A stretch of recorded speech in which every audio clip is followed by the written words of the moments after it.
নমস্কার বন্ধুরা, শীতের স্পেশাল পিঠে নিয়ে আবারও আমি চলে এসেছি।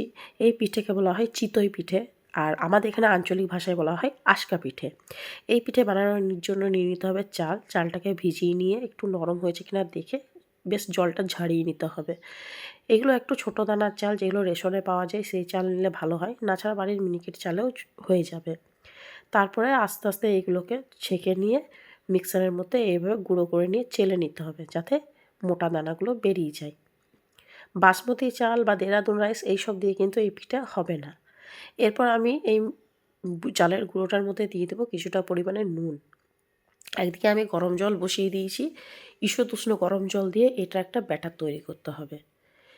ব্যাস গরম জল একটু একটু দিয়ে একটা আমি ব্যাটার তৈরি করে নেবো, একটু ঘন ব্যাটার করতে হবে। দেখুন, এইরকম ঘন একটা ব্যাটার তৈরি করে মোটামুটি 10-15 মিনিটের জন্য রেস্ট করতে রেখে দেবো। এরপর নিয়ে নিয়েছি এইরকম মাটির সরা। মাটির সরা যদি না থাকে কড়াইয়েও হবে, চিন্তা নেই।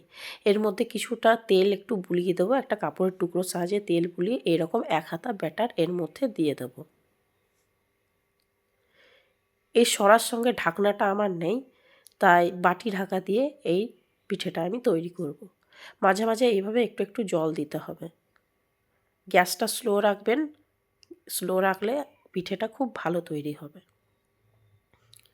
ব্যাস এবার একবার উঠিয়ে উঠিয়ে দেখবো আমরা ঢাকাটা খুলে পিঠেটা হয়েছে কি না। দেখুন কি সুন্দর ফুলে উঠেছে। এরপর খুন্তির সাহায্যে আস্তে আস্তে এটাকে উঠিয়ে নিতে হবে। এই যে এইভাবে উঠিয়ে নিতে হবে।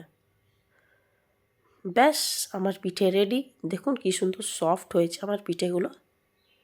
এটা আপনি একটু লিকুইড গুড় যেগুলো পাওয়া যায়, ঝোল গুড় যেটাকে বলে খেজুরের, ওটা দিয়ে খেলে দুর্দান্ত লাগবে। কতগুলো পিঠে হয়েছে দেখুন, আরও হচ্ছে। ব্যাস দুধ গুড় দিয়ে এই পিঠেটা খেয়ে নিয়ে আমাকে বলবেন কেমন হয়েছে।